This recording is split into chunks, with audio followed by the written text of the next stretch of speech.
Chinese new year అంటే dragon dance, fireworks and colourful ల్యాంథన్సే కాదండో ఈ డిఫరెంట్ టైప్స్ ఆఫ్ ఫుడ్ కూడా. అందులో ఒకటైనదే ఈ తాంహులు.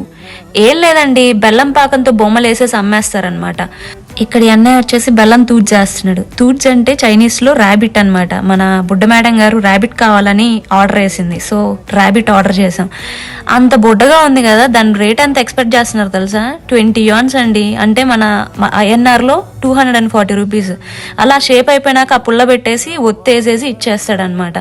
అదేంటో ఈ పిల్లలకి ఆ క్రేజ్, ఆ షుగర్ ఐటమ్స్ తినాలని. అంటే అది తీసుకోగానే మా మేడం మొహం చూడండి, ఒక రేంజ్ లో వెలిగిపోతుంది.